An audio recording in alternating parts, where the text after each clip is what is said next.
श्री स्वामी समर्थ माझ्या मैत्रिणींनो, स्वामी माऊली किचनमध्ये आपले स्वागत आहे। तर आज आपण पाहणार आहोत आपल्या किचनमध्ये बटाट्याचे पराठे म्हणजे आलू पराठा पाहणार आहोत आपण गव्हाच्या पिठापासून बनवलेले।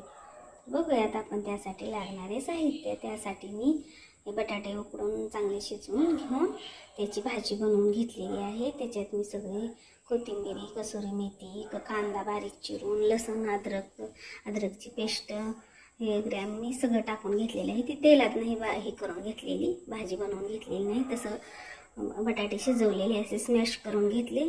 परत कांदा एकदम बारीक चिरून त्याच्यात टाकला। परत कांदा अद्रक लसूणची पेस्ट टाकली।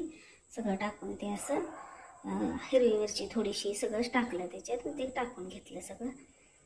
हे बघा आपण ते बटाट्याची भाजी बनवून घेतलेली आहे। ती तेलात मी कढईत नाही बनवून घेतलेली, अशीच केलेली आहे। मग त्याचे आपण आता गोळे बनवून घेऊ। त्याच्यात मीठ, कांदा, लसूण, अद्रक पेस्ट हे सगळं मी असंच टाकून दिलेलं आहे। कसुरी मेथी पण टाकायची थोडीशी चोळून अशी चांगली। आता आपण त्याचे परोठे बनवूयात मस्तपैकी।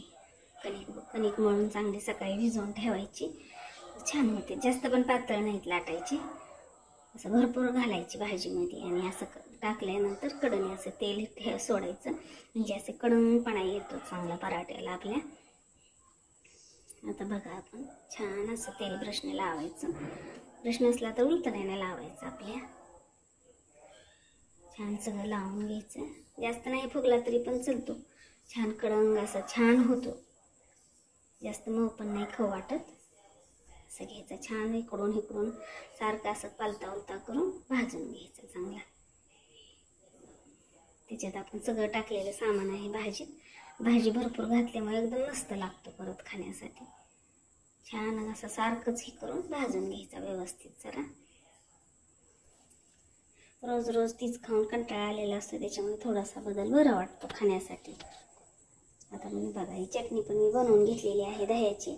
थोडे कच्चे शेंगदाणे, थोडेसे दही लावलेले होते, 2 हिरव्या मिरच्या, कोथिंबीर, मीठ, थोडीशी साखर, हे सगळं मी मिक्स करून चटणी बनवून घेतलेली होती। ही बघा आपण आता गरम गरम पराठ्यावरती तूप टाकून घेतलेलं आहे। ही टेस्टच वेगळी लागते, गरम गरम पराठा आणि त्याच्यावरती मस्त तुपाची धार आणि ही दह्याची चटणी, हे कॉम्बिनेशन एकदम मस्त वाटते। आता बघा हे आपण आता कसा झालेला आहे ती मी तुम्हाला दाखवते।